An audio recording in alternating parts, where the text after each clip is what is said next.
बिस्मिल्लाहिर्रहमानिर्रहीम अस्सलाम वालेकुम। खेडां दे नाल मैं आ मुफास करीम। नाज़रीन, आस्ट्रेलिया विच प्रो हॉकी लीग के हवाले नाल खिलाड़ियों लिए नाकस जिहड़े इकदाम किए गए। थानू याद होगा कल इमाद बट ते दीगर खिलाड़ियों ने एक प्रेस कॉन्फ्रेंस की जिंदे उत्ते जिहड़े हॉकी फेडरेशन के नुमाइंदे ने उन्होंने कड़ी तनकीद का निशाना बनाया तो यह किया गया साढ़े लिए कोई इकदाम नहीं किए गए, असी बिल्कुल रुल के रह गए। इस हवाले नाल थानू पता है सोशल मीडिया उत्ते तूफान आ गए तो वज़ीर आज़म शहबाज शरीफ साहब ने इस मामले उत्ते एक नोटिस लिया तो हुण यह फैसला कर लिया गया कि सदर तारिक बुगटी, राणा मुजाहिद सैक्रटरी ते दीगर जिहड़ी मैनेजमेंट है उन्होंने फारिग कर दिता गया है। इहदे उत्ते मजीद जानांगे, साडे नाल मौजूद ने जुल्फिकार बेग साहब। जुल्फिकार साहब वध जी आए नूं। यह सारे मामले बारे दसो। है तो बड़े साल तो यह मसला चलता पिया सी कि जी खिलाड़ियों लिए कोई इकदाम नहीं हो रहे, डेली अलाउंस का मसला सीगा, फंड की कमी सी ते हुण ते PM साहब ने बाज़ाब्ता तौर पर पूरी मैनेजमेंट फारिग करता है। जी बिल्कुल, प्राइम मिनिस्टर मियां शहबाज शरीफ का फैसला है और जिन्होंने लैके आए सन वो भी हुकूमती अरकान ही लैके आए सन। बाद इन्होंने कांग्रेस को वोट लैके अपना ओहदे नूं प्रोलांग किया। जिस तक पाकिस्तान हॉकी फेडरेशन के मामला का ताल्लुक है, देखो दुनिया बारे टैक्नीकल तरीके नाल ये चीज़ा अपग्रेड हो रही ने। साढ़े एक इंटरनेशनल बॉक्सर प्लेयर ने शहीदों नवाज उन्होंने पूरी दुनिया से पार्टिसिपेट किया। इस हवाले नाल एज ए स्पोर्ट्समैन उन्हें मुख्तलिफ सब्जेक्ट से गल होती रहती है और हॉकी ने जितना ताल्लुक है उन्हें उसके बारे में यही किया जा सकना है कि पाकिस्तान में इंफ्रास्ट्रक्चर मौजूद है, हॉकी जो है फैसिलिटीज मौजूद है, लेकिन जी मैनेजमेंट कमेटी है वो थोड़ी कमजोर इस वजह तो भी दिखाई देती है कि 4-5 बंदियां का ग्रुप बनया हुआ है जरा हॉकी नूं मैनेज कर रहा है, जिस राणा मुजाहिद सकलैन और ताहिर जमान शहबाज सीनियर और ये जी टीम है पूरी, इन्होंने सारा चीज़। ताहिर जमान साहब तो दिफा करते नजर आए ने हॉकी फेडरेशन का कि सारे मामला ठीक ने, पता नहीं क्यों खिलाड़ियों नूं समझ नहीं आ रही कि क्यों साडे खिलाफ हो गए ने, वो तो दिफा करते नजर आ रहे हैं। जो तुसी नेशनल कलर पाते हो ना, जो दुनिया पार्टिसिपेट करने जाने हो तो हुकूमत उसे इन्वेस्टमेंट करती है काफी सारा। इन्वेस्टमेंट तो बाद उन्हें दिखाई यही होनी है कि अच्छा परफॉर्म करन। देखो किस चीज की कमी है, एयर टिकट दिते गए, इन्होंने डेली अलाउंस दिता गया, ट्रैवल अलाउंस दिता गया, हर चीज इन्होंने मुहैया की गई हुकूमत की तरफों। हुकूमत इन्होंने लाइबिलिटीज और रिस्पॉन्सिबिलिटी पूरी क्यों करी है तो अगर मैनेजमेंट ना खिलाड़ियों का काम है कि परफॉर्म करन। जिहदा पाकिस्तान हॉकी फेडरेशन ने मौजूदा फेडरेशन का काम है तो इन्होंने पहले चाहिए सी कि होटल बुकिंग करते इन्हों की अकोमोडेशन का, इन्होंने फूड का, हर चीज का इंतजाम करते। बदकिस्मती नाल ये है कि कोई चीज़ां उत्ते मैनेज नहीं हुई। सब एक खबर भी है कि खिलाड़ी होटल के बाहर सुते ने पूरी रात, उन्होंने वास्ते रूम भी बुक नहीं सीगे।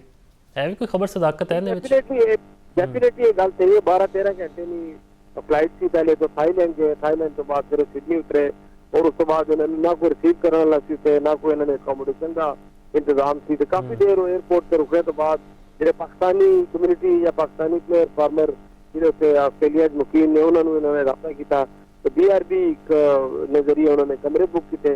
उस तो बाद फिर उन्होंने जगह तो गए तो फिर मुख्तलिफ इंटरनेशनली जिन्होंने मुल्क खेलिया जाना है सारा दुश्मन मुल्क भारत उन्होंने भी जो मीडिया इन्होंने वॉच कर रहा सी और कुछ चीज़ा उन्होंने तक भी पहुंचिया जिसकी वजह से सोशल मीडिया से चीज़ा एक्टिव हुई।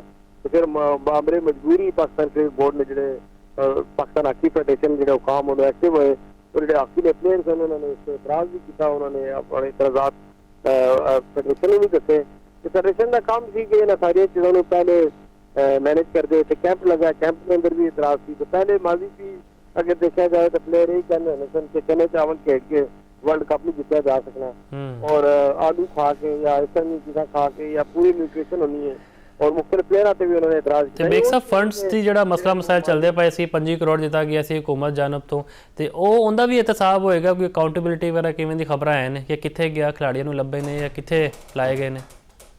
देखो जी पाकिस्तान में अंदर बदकिस्मती स्पोर्ट्स प्रायोरिटी नहीं है। 25 करोड़ या 50 करोड़ ऑर्डिनरी रकम होनी है। दुनिया के अंदर किसी UAE की टीम जूनियर टीम फुटबॉल की अगर आती है तो अपना जहाज लैके आते हैं अपने मुल्क पाकिस्तान आते हैं जो खेल के चले भी जाते हैं। उन्हें तो वर्ल्ड क्लास फैसिलिटी दी जानी। मैं समझना है कि महदूद वसाइल के बावजूद पाकिस्तान हुकूमत पाकिस्तान अच्छे काम कर रही है। मोहिद्दीन वानी जो सची में IPC में उन्होंने भी काफी इन्होंने एफर्ट किए। प्राइम मिनिस्टर उन्होंने कल किया कि अपने TADA दिता जाए, इन्होंने अकोमोडेशन का इंतजाम किया जाए। तो उसी बुनियाद पर प्राइम मिनिस्टर पाकिस्तान ने इस चीज़ का फैसला किया कि इन प्लेयरों उत्थे अकोमोडेट किया जाएगा। प्रो लीग खेलन तो पहले भी मीडिया कंपेन चलाई गई इन प्लेयरों के हक फेडरेशन के हक इन्होंने पैसे मिलने चाहिए। ਤੇ ਜਦੋਂ ਇਹਨਾਂ ਨੂੰ ਪੈਸੇ ਮਿਲ ਗਏ ਸਨ ਸਾਰੀਆਂ ਸੰਸਥਾਵਾਂ ਇਹਨਾਂ ਨੂੰ ਫੈਡਰੇਸ਼ਨ ਦਾ ਕੰਮ ਕੀ ਇਹਨਾਂ ਖਿਡਾਰੀਆਂ ਨੂੰ ਦੇਣਾ ਤੇ ਆਮ ਇਤਰਾਜ਼ ਵੀ ਕੀਤਾ ਜਾ ਰਿਹਾ ਕਿ ਇਹ ਫੈਡਰੇਸ਼ਨ ਅਗਰ ਹਟ ਜਾਏਗੀ ਤਾਂ ਕੀ ਹੋਏਗਾ। ਦੇਖੋ ਜੀ ਤੇ ਜ਼ਿੰਮੇਦਾਰ ਤੇ ਨਾ ਸਾਰੇ ਅਵਾਮਿਲ ਨੇ ਨਾ ਤੇ ਇਹਨਾਂ ਨੂੰ ਜ਼ਿੰਮੇਦਾਰੀ ਕਬੂਲ ਕਰਨੀ ਚਾਹੀਦੀ ਹੈ ਔਰ ਕਬੂਲ ਕਰने ਤੋਂ ਬਾਅਦ ਉਹਨਾਂ ਨੂੰ ਪਰਫਾਰਮੈਂਸ ਵੀ ਦੇਖਣੀ ਚਾਹੀਦੀ ਹੈ। ਪਾਕਿਸਤਾਨ 6-0 ਤੋਂ ਅਗਰ ਹਾਰ ਰਿਹਾ ਹੈ ਜਾਂ ਆਸਟ੍ਰੇਲੀਆ ਜਾਂ ਵੱਡੀਆਂ ਟੀਮਾਂ ਨਾਲ ਪਾਕਿਸਤਾਨ ਅਗਰ ਹਾਰ ਰਿਹਾ ਹੈ ਇਹਦਾ ਨੋਟਿਸ ਲੈਣਾ ਚਾਹੀਦਾ। ਨੋਟਿਸ ਇसी चीज ही होता है ना कि तुम क्यों नहीं अच्छा खेल रहे हो, क्यों नहीं परफॉर्म कर रहे हो। अगर खिलाड़ी एतराज करे साढ़े को सहूलियात नहीं है तो उन्होंने एक लिहाज में जायज मुतालबा है, लेकिन उसके नाल नाल उन्होंने जिम्मेदारी भी आए नहीं है। प्लेयर ने मैनेजमेंट को नहीं खेलना होंगे ना, खिलाड़ियों ने खेलना होंगे। तो इस बुनियाद पर जी फेडरेशन है या जी हुकूमत है इन दोनों का पिछले 2 साल तक कॉन्फ्लिक्ट चल रहा है। उसके अंदर अगर आखिर इंफ्रास्ट्रक्चर देखो तो साड़ी जी स्क्रूटनी हो रही है क्लब लेवल से, उसको मॉनिटर करने की जरूरत है। आया जितने भी साढ़े लड़के ने फॉर्मर प्लेयर ने इन्होंने कोई ऐसा प्लेयर प्रोड्यूस किया है, ऐसी अकेडमी इन्होंने बढ़ाई है मुल्क के अंदर के जिससे नवे प्लेयर अंगेज होवन। ये सारी जिम्मेदारी प्लेयर से भी मैनेजमेंट से भी आनी है। तो हुकूमत का काम में एक्शन लेना जब तुम अच्छा परफॉर्म नहीं करोगे तो डेफिनेटली हुकूमत उस चीज़ का नोटिस लेगी। और 25-30 करोड़ पे कोई मामूली रकम तो नहीं है, खतीर रकम है जिसके जरिए बहुत सारी चीज़ें डेवलप हो सकते हैं। महदूद बजट के बावजूद हुकूमत पाकिस्तान ने इन्होंने पैसे दिते, इन्होंने पार्टिसिपेट करने मौका दिता। अगर असं ये काम नहीं करते हैं तो इंटरनेशनली भी साड़ी काफ़ी जग सही होगी। और पाकिस्तान में चाहिए सख्त फैसले करें, लॉन्ग टर्म प्लानिंग होनी चाहिए जिस बुनियाद से पाकिस्तान में अगर हॉकी दोबारा जिंदा किया जाए। Hockey no question about it कि पाकिस्तान का नेशनल गेम है, लेकिन बदकिस्मती है कि पाकिस्तान के अंदर ग्रास रूट से हॉकी को प्रमोट नहीं किया गया, ना ही उसका कोई इंफ्रास्ट्रक्चर या कोई ऐसा बॉडी फ्रेमवर्क तैयार नहीं किया गया। और चंद शहरों के अलावा पाकिस्तान की हॉकी बहुत घट चली जानी है। हम जो ही हुकूमत इसके खिलाफ कोई एक्शन लेगी जिसकी अपोजिशन ग्रुप है वो एक्टिव हो जाएगा कि सानू लाया जाए तो हालात तो यही रहेंगे। प्लेयर होंगे 30-40 प्लेयर का पूल है जो हॉकी खेलते हैं, एक प्लेयर लीग खेलने चले जाएंगे, लेकिन जो उन्होंने इल्जाम लाए ने हमाद भट्ट ने और बाकी प्लेयर ने इस पर हुकूमत ने नोटिस लिया। और डेफिनेटली हुकूमत का काम है नोटिस लेना। हुकूमत अगर इन्होंने मैनेजमेंट दे सकती है तो इन्होंने को लै भी सकती है। उसका एक आईनी तरीकाकार है, उसके अंदर जी वजारत बैलेंस बाई रबता अमूर ना जो लीगल सेक्शन वो उस लीगल सेक्शन इस चीज़ों को देख रहा है, मॉनिटर कर रहा है। उसी बुनियाद को इन्होंने बुलाया जाएगा, इन्होंने पूछा जाएगा। फिर उसके बाद 2 बड़े प्लेटफॉर्म कौमी असम्बली अंदर मौजूद है, एक सैनेट की जी स्टैंडिंग कमेटी है और कौमी असम्बली जी स्टैंडिंग कमेटी है, वो भी इन्होंने मुकाम में बुलाएगी और उसका नोटिस लेगी। और हूँ ये नोटिस तो चीज़ बच जाएगी तो इन्होंने पनिशमेंट भी होगी और उस पर सख्त एक्शन लिया जाएगा। क्योंकि पाकिस्तान के अंदर जो मैनेजमेंट के अंदर भी जो लोग ने CAD ने मदद की उन्होंने कती रकम दी जानी $500 एक दिन ना मैनेजमेंट कमेटी ने जो लोग नाल गए उन्होंने दिता गया। ये भी कहा गया कुछ प्लेयर ने अपना टिकट मैनेजमेंट कुछ ऐसे लोग थे जिन्होंने अपना टिकट खुद लिया, लेकिन उन्होंने अगर इतना ही शौक है या इतनी ऐसी उन्होंने जेल कोई चीज़ है कि जिसकी बुनियाद पर वो पाकिस्तान टीम नंबर 1 कर सकते तो यकीन उन्होंने कोशिश करनी चाहिए। थोड़े को जो प्लेयर पूल मौजूद है इसी नजरिए ही तो टीमां होकर लैके चलना है। और पाकिस्तान में अंदर ग्रास रूट लेवल से जी टीमां ने नहीं ने। और अगर मेरा एक ये नहीं कहना है कि पाकिस्तान ने अगर तुम हॉकी को प्रमोट करना चाहते हो तो बड़ा अच्छा और सादा जो फार्मूला है कि तुम जूनियर जो ना इवेंट ज्यादा जूनियर हॉकी ने अंडर 19 अंडर 20 इस लेवल के इंटरनेशनल इवेंट पाकिस्तान कराए जावन और जो यंग इमर्जिंग प्लेयर होवन वो इन्होंने अगेंस्ट हेडन जर्मनी हो गया, हॉलैंड हो गया, अर्जेंटाइन हो गया, ऑस्ट्रेलिया हो गया, इन टीमों को पाकिस्तान बुलाया जाए और एक लीग कराए जावन जूनियर लीग उन्होंने टीमों ने गए जो मुंडे अच्छा खेलेंगे जो प्लेयर अच्छा खेलेंगे उन्होंने नेशनल स्क्वाड का हिस्सा बनाया जाए और फ्यूचर उन्होंने लैके ग्रूम किया जाए। उन्होंने 10-15 या 20 प्लेयर का पूल तैयार करके उन्होंने जूनियर प्लेयर को इन्होंने जर्मनी या ऑस्ट्रेलिया परमानेंटली खेलना से भेजना चाहिए। और पाकिस्तान की जी मौजूदा पोलिटिकल हालात हॉकी के अंदर उसके अंदर मैं समझता है गैर मुल्की कोच होना चाहिए, फिजियो वीडियो एनालिस्ट सारे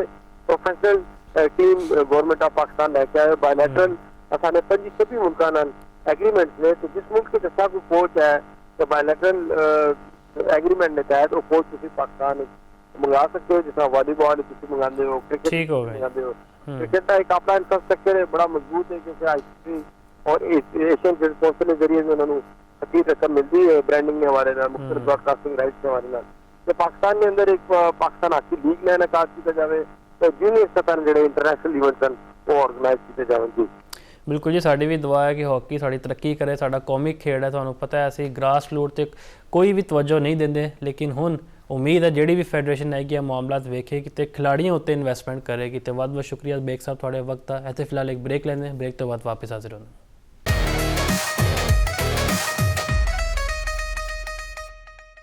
ਬ੍ਰੇਕ ਤੋਂ ਬਾਅਦ ਖੁਸ਼ਾਮਦੀਦ। ਪਾਕਿਸਤਾਨ ਨੇ ਭਾਰਤ ਦੇ ਖਿਲਾਫ ਯਕਤਰਫਾ ਸ਼ਿਕਸਤ ਖਾਣ ਤੋਂ ਬਾਅਦ ਹੁਣ ਨਮੀਬੀਆ ਦੇ ਖਿਲਾਫ ਸਾਡਾ ਚੈਲੰਜ ਹੈ ਤੇ ਅੱਜ ਪਾਕਿਸਤਾਨ ਨੇ ਪਹਿਲਾਂ ਬੈਟਿੰਗ ਕਰਦੇ ਹੋਇਆ 200 ਰਨਸ ਦਾ ਟਾਰਗੇਟ ਦਿੱਤਾ। ਸਾਹਿਬਜ਼ਾਦਾ ਫਰਹਾਨ ਨੇ ਸ਼ਾਨਦਾਰ ਸੈਂਚੁਰੀ ਸਕੋਰ ਕੀਤੀ। 57 ਗੇਂਦਾਂ ਉੱਤੇ ਉਹਨਾਂ ਨੇ ਇਹ ਜ਼ਬਰਦਸਤ ਸੈਂਚੁਰੀ ਬਣਾਈ ਹੈ ਤੇ 4 ਛੱਕੇ ਤੇ 11 ਚੌਕੇ ਉਹਨਾਂ ਦੀ ਇਨਿੰਗਸ ਵਿੱਚ ਸ਼ਾਮਿਲ ਨੇ। ਸਾਡੇ ਨਾਲ ਮੌਜੂਦ ਨੇ ਮੁਹੰਮਦ ਯਾਸਿਰ ਸਾਹਿਬ। ਯਾਸਿਰ ਸਾਹਿਬ, ਵਤ ਜੀ ਨੂੰ ਪਹਿਲਾਂ ਤਾਂ ਇਹ ਦੱਸੋ, ਖਵਾਜਾ ਨਾਫੇ ਤੇ ਸਲਮਾਨ ਮਿਰਜ਼ਾ ਨੂੰ ਇੱਕ ਟੀਮ ਵਿੱਚ ਪਾ ਲਿਆ ਗਿਆ ਤੇ ਸ਼ਾਹੀਨ ਤੇ ਅਬਰਾਰ ਨੂੰ ਆਊਟ ਕਰ ਦਿੱਤਾ ਗਿਆ, ਇਹ ਫੈਸਲੇ ਨੂੰ ਕਿੱਦਾਂ ਵੇਖਦੇ ਹੋ ਤੁਸੀਂ? ਸ਼ਾਹੀਨ ਸ਼ਾਹ ਅਫਰੀਦੀ ਦੇ ਕੇਸ ਦੇ ਵਿੱਚ ਤਾਂ ਬਿਲਕੁਲ ਇਆਂ ਸੀ ਜਿਸ ਤਰ੍ਹਾਂ ਉਹਨਾਂ ਦੀ ਬੋਲਿੰਗ ਚੱਲ ਰਹੀ ਸੀ।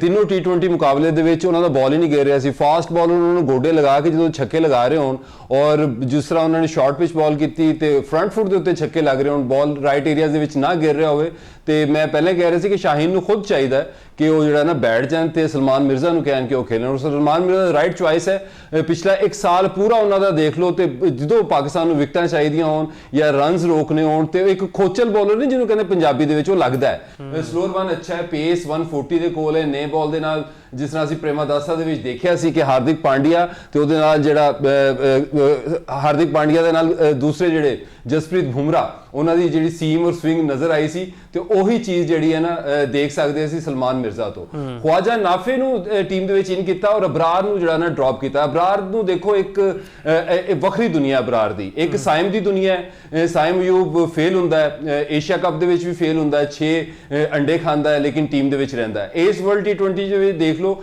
ਉਹ ਓਪਨਿੰਗ ਬੱਲੇਬਾਜ਼ ਹੈ, ਉਹਦੇ ਸਕੋਰ ਦੇਖੋ ਤੁਸੀਂ 24 19 6। ਅੱਜ ਫਿਰ ਜਿਹੜਾ ਨਾ ਜਵਾਨ 14 ਰਨ ਕਰਕੇ ਦੁਨੀਆ ਦਾ ਨੰਬਰ 1 ਆਲਰਾਊਂਡਰ ਵੀ ਹੈ ਨਾ, ਤੁਸੀਂ ਇਹ ਤੇ ਭੁੱਲ ਗਏ ਨਾ। ਇਹਦਾ ਮਤਲਬ ਕਿ ਅਬਰਾਰ ਤੇ ਸਾਇਮ ਅਯੂਬ ਨੂੰ ਐਜ਼ ਅ ਬੋਲਰ ਕੰਪੇਅਰ ਕੀਤਾ ਜਾ ਰਿਹਾ ਹੈ। ਅਗਰ ਇਸ ਤਰ੍ਹਾਂ ਕੀਤਾ ਜਾ ਰਿਹਾ ਹੈ ਮੁਫਾਜ਼, ਤੇ ਫਿਰ ਜਿਸ ਤਰ੍ਹਾਂ ਤੁਸੀਂ ਐਡਵਾਈਸ ਕੀਤੀ ਸੀ ਕਿ ਫਹੀਮ ਅਸ਼ਰਫ ਨੂੰ ਜਿਹੜਾ ਨਾ ਪਾਵਰ ਪਲੇ ਦੇ ਵਿੱਚ ਜਿਹੜਾ ਨਾ ਬੋਲਿੰਗ ਕਰਵਾਈ ਜਾਏ, ਤੇ ਅੱਜ ਉਹਨੂੰ ਜਿਹੜਾ ਨਾ ਪਾਵਰ ਪਲੇ ਦੇ ਵਿੱਚ ਚੌਥੇ ਮੈਚ ਦੇ ਵਿੱਚ ਜਾ ਕੇ ਜਿਹੜਾ ਨਾ ਬੋਲਿੰਗ ਕਰਵਾਈ ਗਈ। ਔਰ ਮਾਈਕ ਹੈਸਨ ਕਿੰਨੇ ਪੈਸੇ ਲੈਂਦੇ ਹੋਣਗੇ ਦੱਸਣਾ ਜ਼ਰਾ। ਬਿਲਕੁਲ ਜੀ, ਬਹੁਤ ਪੈਸੇ ਲੈਂਦੇ ਹੋਣੇ, ਮਗਰ ਕਾਰਕਰਦਗੀ ਉਹਨਾਂ ਦੀ ਸਭ ਦੇ ਸਾਹਮਣੇ। ਦੇਖੋ ਉਹਨਾਂ ਨੂੰ ਵੀ ਤੁਹਾਡੀ ਸੁਣਨੀ ਪਈ ਬਾਰ-ਬਾਰ ਜਦੋਂ ਤੁਸੀਂ ਕਿਹਾ ਕਿ ਫਹੀਮ ਅਸ਼ਰਫ ਟੀਮ ਦੇ ਵਿੱਚ ਹੈ, ਨੇਮ ਬਾਲ ਦੇ ਨਾਲ ਤੁਹਾਡੇ ਕੋਲ ਸਭ ਤੋਂ ਅੱਛਾ ਅਗਰ ਬਾਲ ਕਰਵਾ ਸਕਦਾ ਤੇ ਫਹੀਮ ਅਸ਼ਰਫ ਕਰਵਾ ਸਕਦਾ। ਤੇ ਹੁਣ ਅਗਰ ਸਾਇਮ ਅਯੂਬ ਵਿਕਟਾਂ ਲੈ ਰਿਹਾ ਤੇ 5 ਉਹਨੇ ਆਊਟ ਕੀਤੇ, ਰਨਸ ਨਹੀਂ ਕਰ ਰਿਹਾ, ਮਤਲਬ 118 ਦਾ ਸਟ੍ਰਾਈਕ ਰੇਟ ਹੈ, ਰਨਸ ਉਹਦੇ ਕੋਲ ਆ ਨਹੀਂ ਰਹੇ, ਤੇ ਉਹਨੂੰ ਵੀ ਫਿਰ ਜਿਹੜਾ ਨਾ ਕਿ ਐਡਵਾਈਸ ਕਰੋ ਕਿ ਉਹਨੂੰ ਵੀ ਥੱਲੇ ਲਿਆਓ, ਮਤਲਬ 8ਵੇਂ 9ਵੇਂ ਨੰਬਰ ਦੇ ਉੱਤੇ ਲਿਆਓ। ਹੁਣ ਰਾਣਾ ਫਹੀਮ ਅਸ਼ਰਫ ਦਾ 9ਵੇਂ ਨੰਬਰ ਦੇ ਉੱਤੇ ਖੇਲਣਾ, ਬੈਟਿੰਗ ਬਹੁਤ ਜ਼ਿਆਦਾ ਡੀਪ ਕਰ ਦਿੱਤੀ ਗਈ। ਔਰ ਮੈਨੂੰ ਲੱਗਦਾ ਕਿ ਆਉਣ ਵਾਲੇ ਵਕਤ ਦੇ ਵਿੱਚ ਇਸ ਤਰ੍ਹਾਂ ਨਾ ਹੋਵੇ ਪਾਕਿਸਤਾਨ ਦੇ 11 ਦੇ 11 ਜਿਹੜੇ ਨੇ ਬੱਲੇਬਾਜ਼ ਮੈਦਾਨ ਦੇ ਵਿੱਚ ਉਤਰਨ। ਅਬਰਾਰ ਦਾ ਜਿਹੜਾ ਡ੍ਰੌਪ ਹੋਣਾ ਨਾ ਮੈਨੂੰ ਲੱਗਦਾ ਹੈ ਕਿ ਗਲਤ ਹੈ। ਦੇਖੋ ਇੱਕ ਮੈਚ ਬੁਰਾ ਗਿਆ ਉਹਦਾ, ਸ਼ਾਦਾਬ ਖਾਨ ਦਾ ਵੀ ਇੱਕ ਓਵਰ ਜਿਹੜਾ ਨਾ ਬਹੁਤ ਬੁਰਾ ਸੀ, 17 ਰਨਸ ਉਹਨੇ ਦਿੱਤੇ ਤੇ ਉਹ ਟੀਮ ਦੇ ਵਿੱਚ ਹੈ। ਇਹਦਾ ਮਤਲਬ ਦੋਹਰਾ ਮਿਆਰ ਹੈ, ਸ਼ਾਦਾਬ ਵਾਸਤੇ ਕੁਝ ਹੋਰ ਮਿਆਰ ਹੈ ਤੇ ਜਿਹੜਾ ਨਾ ਅਬਰਾਰ ਵਾਸਤੇ ਕੁਝ ਹੋਰ ਮਿਆਰ ਹੈ। ਤੁਹਾਨੂੰ ਯਾਦ ਹੋਏਗਾ ਸ਼ਾਦਾਬ ਤੇ ਨਵਾਜ਼ ਸਾਡੀ ਫਰਸਟ ਚੁਆਇਸ ਜਿਹੜਾ ਨਾ ਬੋਲਿੰਗ ਆਪਸ਼ਨ ਹੁੰਦੀਆਂ ਸੀ, ਸਪਿਨ ਬੋਲਿੰਗ ਆਪਸ਼ਨ, ਤੇ ਦੂਸਰੇ ਕਿਸੇ ਸਪਿਨਰ ਨੂੰ ਅਸੀਂ ਟੀਮ ਦੇ ਵਿੱਚ ਨਹੀਂ ਵੜਨ ਦਿੰਦੇ ਸੀ, ਚਾਹੇ ਅਬਰਾਰ ਹੋਵੇ, ਸੁਫਿਆਨ ਮੁਕੀਮ ਹੋਵੇ। ਤੇ ਅਬਰਾਰ ਨਾਲ ਉਸਮਾਨ ਤਾਰਿਕ ਇਹ ਬੂਹੇ ਤੋੜ ਕੇ ਟੀਮ ਦੇ ਵਿੱਚ ਆਏ ਸੀ, ਮਤਲਬ ਇਹਨਾਂ ਨੇ ਅੱਛੀ ਬੋਲਿੰਗ ਅੱਛੀ ਆਪੋਜੀਸ਼ਨਸ ਦੇ ਖਿਲਾਫ ਜਿਹੜਾ ਨਾ ਕੀਤੀ। ਠੀਕ ਹੈ ਇੱਕ ਮੁਕਾਬਲਾ ਜਿਹੜਾ ਨਾ ਬੁਰਾ ਚਲਾ ਗਿਆ, ਲੇਕਿਨ ਜਿਹੜੀ ਅਨਡਿਊ ਫੇਵਰ ਹੈ ਸ਼ਾਦਾਬ ਦੇ ਉੱਤੇ ਉਹ ਨਜ਼ਰ ਆਈ। ਅਗਰ ਸ਼ਾਦਾਬ ਨੇ ਖੇਲਣਾ ਹੈ ਫਿਰ ਜਾਂ ਤਾਂ ਕਹਿ ਦਿਓ ਕਿ ਉਹ ਇੱਕ ਐਜ਼ ਅ ਬੱਲੇਬਾਜ਼ ਜਿਹੜਾ ਨਾ ਟੀਮ ਦੇ ਵਿੱਚ ਹੈ, ਫਿਰ ਉਹਨੂੰ ਬੋਲਿੰਗ ਨਾ ਦਿੱਤੀ ਜਾਵੇ। ਇਸੇ ਤਰ੍ਹਾਂ ਜਿਹੜਾ ਨਵਾਜ਼ ਹੈ, ਨਵਾਜ਼ ਵੀ ਜਿਹੜਾ ਨਾ ਦੋ ਰੋਲ ਦੇ ਨਾਲ ਜਿਹੜਾ ਨਾ ਟੀਮ ਦੇ ਵਿੱਚ ਹੈ। ਔਰ ਜਦੋਂ ਵੱਡੀਆਂ ਟੀਮਾਂ ਆਉਂਦੀਆਂ ਨੇ ਮੁਫਾਜ਼ ਤੇ ਉਹਦੇ ਵਿੱਚ ਜਿਹੜਾ ਨਾ ਇੱਕ ਵੀ ਰੋਲ ਜਿਹੜਾ ਨਾ ਇਹਨਾਂ ਦਾ ਅਦਾ ਕਰਨਾ ਜਿਹੜਾ ਨਾ ਮੁਸ਼ਕਲ ਹੋ ਜਾਂਦਾ ਹੈ।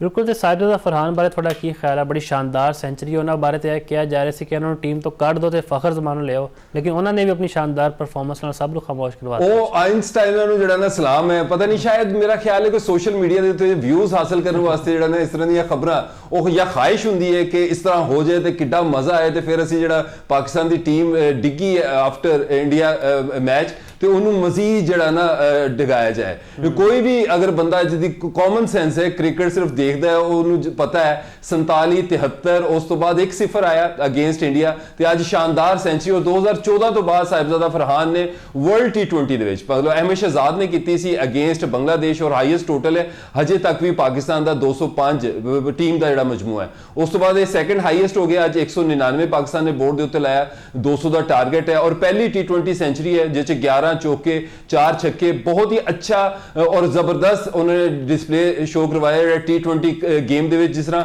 ਅਸੀਂ ਕਹਿੰਦੇ ਸੀ ਸਟਾਰਟ ਜ਼ਰੂਰ ਮਿਲ ਜਾਂਦੇ ਸੀ, 73 ਵਾਲਾ ਵੀ ਸਟਾਰਟ ਨੂੰ ਉਹਨਾਂ ਨੇ ਵੱਡੀ ਇਨਿੰਗਸ ਦੇ ਵਿੱਚ ਕਨਵਰਟ ਕੀਤਾ ਤੇ ਅੱਜ ਉਹਨਾਂ ਨੇ ਉਹਨੂੰ ਸੈਂਚਰੀ ਦੇ ਵਿੱਚ ਕਨਵਰਟ ਕੀਤਾ। ਵੈਸੇ ਵੀ ਇਹਨਾਂ ਦੀਆਂ 6 T20 ਦੀਆਂ ਸੈਂਚਰੀਆਂ ਔਰ ਜਦੋਂ ਇਹ ਖੇਲਦੇ ਨੇ ਫਿਰ ਇਹ ਲੰਬਾ ਤੇ ਡੀਪ ਖੇਡਦੇ ਨੇ ਔਰ ਬੜੀ ਸ਼ਾਨਦਾਰ।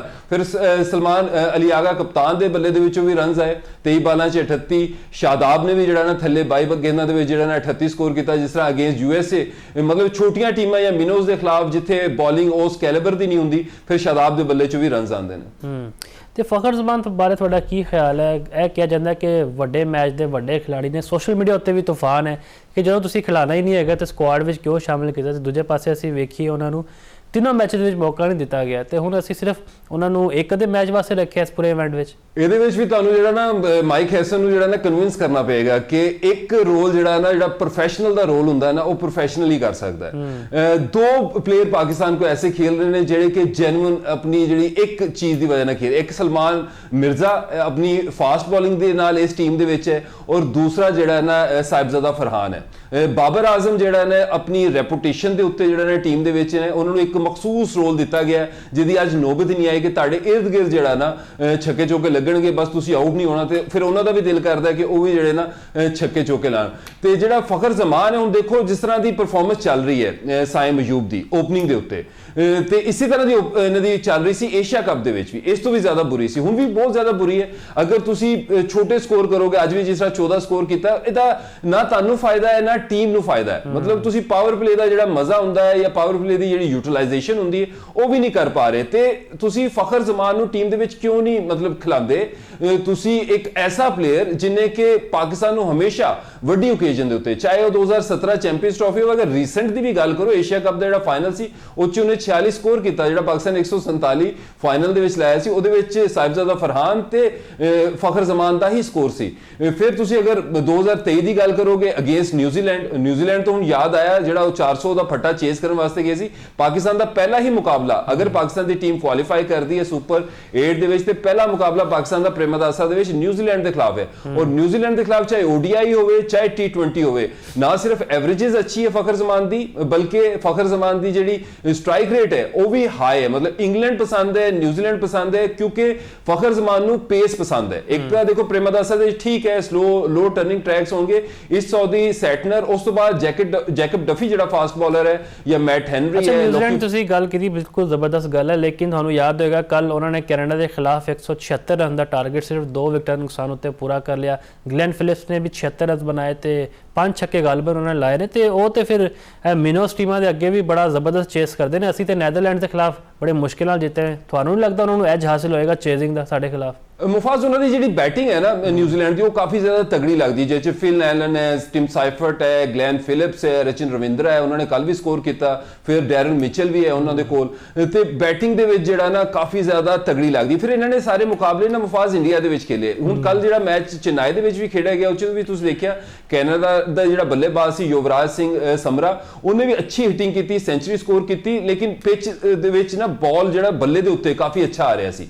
ਹੁਣ ਜਿਹੜਾ ਪਹਿਲਾ ਮੁਕਾਬਲਾ ਹੈ ਨਾ ਪ੍ਰੇਮਦਾਸਾ ਦੇ ਵਿੱਚ ਨਿਊਜ਼ੀਲੈਂਡ ਦਾ, ਉੱਥੇ ਇੰਡੀਆ ਦੇ ਖਿਲਾਫ ਪਾਕਿਸਤਾਨ ਦਾ ਵੀ ਮੁਕਾਬਲਾ ਹੋਇਆ, ਜ਼ਿੰਬਾਬਵੇ ਆਸਟ੍ਰੇਲੀਆ ਦਾ ਮੁਕਾਬਲਾ ਵੀ ਹੋਇਆ, ਉੱਥੇ ਬਾਲ ਸਲੋ ਆਉਂਦਾ ਹੈ, ਗ੍ਰਿਪ ਹੁੰਦਾ ਹੈ, ਟਰਨ ਹੁੰਦਾ ਹੈ ਤੇ ਨਿਊਜ਼ੀਲੈਂਡ ਦੇ ਕੋਲ ਸਪਿਨਰਸ ਨਹੀਂ, ਮਤਲਬ ਬੋਲਿੰਗ ਪਹਿਲਾਂ ਇਹਨਾਂ ਦੀ ਪਿੱਟ ਰਹੀ। ਦੇਖੋ UAE ਨੇ ਵੀ ਇਹਨਾਂ ਨੂੰ 170 ਪਲੱਸ ਲਗਾਇਆ, ਕੈਨੇਡਾ ਨੇ ਵੀ ਇਹਨਾਂ ਨੂੰ ਲਗਾਇਆ, ਸਾਊਥ ਅਫਰੀਕਾ ਨੇ ਜਦੋਂ ਇਹਨਾਂ ਨੇ 180 ਕੀਤਾ ਸੀ 15ਵੇਂ-16ਵੇਂ ਓਵਰ ਦੇ ਵਿੱਚ ਉਹਨਾਂ ਨੇ ਜਿਹੜਾ ਨਾ ਚੇਸ ਕਰ ਦਿੱਤਾ ਸੀ। ਸੋ ਇਹਨਾਂ ਦੀ ਜਿਹੜੀ ਫਾਸਟ ਬੋਲਿੰਗ ਹੋਵੇ ਜਾਂ ਸਪਿਨ ਡਿਪਾਰਟਮੈਂਟ ਹੋਵੇ, ਜਿਸ 'ਚ ਸੈਟਨਰ ਸਊਦੀ ਹੈ, ਉਹ ਇੰਨਾ ਤਗੜਾ ਨਹੀਂ ਹੈ। ਬੈਟਿੰਗ ਬਹੁਤ ਅੱਛੀ ਹੈ, ਹਾਂ ਚੇਸ ਦੇ ਵਿੱਚ ਅਗਰ ਨਿਊਜ਼ੀਲੈਂਡ ਹੋਏ ਫਿਰ ਅੱਛਾ ਕਰ ਸਕਦਾ ਹੈ, ਲੇਕਿਨ ਚੇਸ ਦੇ ਵਿੱਚ ਅਗਰ ਪਾਕਿਸਤਾਨ ਦੀ ਟੀਮ ਪ੍ਰੇਮਾਦਾਸਾ ਦੇ ਵਿੱਚ ਦੇਖੋ ਇੱਕ ਐਸਾ ਗਰਾਊਂਡ ਹੈ ਜਿਹੜਾ ਕਿ ਦੂਰੋਂ ਹੀ ਪਤਾ ਚੱਲ ਰਿਹਾ ਹੈ, ਇਹਦੀ ਰੈਪੂਟੇਸ਼ਨ ਐਸੀ ਹੈ। 2024 ODI ਸੀਰੀਜ਼ ਹੋਵੇ ਸ਼੍ਰੀਲੰਕਾ ਇੰਡੀਆ ਦੀ, ਉਹਦੇ ਵਿੱਚ 220 ਕਰਕੇ ਸ਼੍ਰੀਲੰਕਾ ਦੀ ਟੀਮ ਨੇ ਵੱਡੀ ਇੰਡੀਅਨ ਬੈਟਿੰਗ ਨੂੰ ਜਿਹੜਾ ਨਾ ਫੜ ਕੇ ਰੱਖਿਆ। ਹੁਣੇ ਰੀਸੈਂਟਲੀ ਜਿਹੜਾ ਇੰਗਲੈਂਡ ਤੇ ਸ਼੍ਰੀਲੰਕਾ ਦਾ ਮੁਕਾਬਲਾ ਹੋਇਆ ODI ਦਾ, ਜਿਹੜਾ 21 ਸ਼੍ਰੀਲੰਕਾ ਨੇ ਜਿੱਤਿਆ ਸੀ, ਪ੍ਰੇਮਾਦਾਸਾ ਦੇ ਵਿੱਚ 2 ਹਾਰ ਗਈ ਸੀ, ਉਹ ਵੀ ਜਿਹੜਾ ਨਾ ਇਹਨਾਂ ਨੇ ਡਿਫੈਂਡ ਕਰ ਲਿਆ ਸੀ, 230-40 ਸਕੋਰ ਸੀ। ਫਿਰ ਇਹ ਜਿਹੜੇ 4 ਮੁਕਾਬਲੇ ਹੁਣੇ T20 ਵਰਲਡ ਕੱਪ ਦੇ ਹੋਏ, ਸਾਰੇ 160-65 ਵਾਲੇ ਜਾਂ 170 ਵਾਲੇ ਮੁਕਾਬਲੇ ਈਜ਼ੀਲੀ ਟੀਮਾਂ ਨੇ ਜਿਹੜਾ ਨਾ ਉਹਨਾਂ ਨੂੰ ਡਿਫੈਂਡ ਕਰ ਲਿਆ। ਸੋ ਅਗਰ ਪਾਕਿਸਤਾਨ ਦੀ ਟੀਮ ਪਹਿਲਾਂ ਖੇਲਦੀ ਹੈ 150-60 ਕਰਦੀ, ਤੇ ਮੈਨੂੰ ਲੱਗਦਾ ਕਿ ਨਿਊਜ਼ੀਲੈਂਡ ਵਾਲਾ ਮੁਕਾਬਲਾ ਮੈਂ ਪਾਕਿਸਤਾਨ ਦੇ ਨਾਲ ਜਾਵਾਂਗਾ। ਬਿਲਕੁਲ ਜੀ, ਪਾਕਿਸਤਾਨ ਨੂੰ ਐਜ ਜ਼ਰੂਰ ਹੈ, ਲੇਕਿਨ ਸੁਪਰ 8 ਵਿੱਚ ਪਹੁੰਚਣ ਲਈ ਸਾਨੂੰ ਨਮੀਬੀਆ ਨੂੰ ਹਰਾਉਣਾ ਪਵੇਗਾ ਤੇ ਉਮੀਦ ਹੈ ਨਮੀਬੀਆ ਨੂੰ ਵੀ ਅਸੀਂ ਹਰਾਈਏ, ਨਿਊਜ਼ੀਲੈਂਡ ਨੂੰ ਵੀ ਹਰਾਈਏ ਤੇ ਵਰਲਡ ਕੱਪ ਵੀ ਜਿੱਤੇ। ਇਹ ਸਾਰੇ ਮੌਜ਼ੂਆਤ ਸਨ ਜਿਨ੍ਹਾਂ ਤੋਂ ਅਸੀਂ ਚਾਨਣ ਪਾਇਆ। ਮੈਨੂੰ ਦਿਓ ਇਜਾਜ਼ਤ, ਅੱਲਾ ਹਾਫਿਜ਼ ਨਾਸਰ।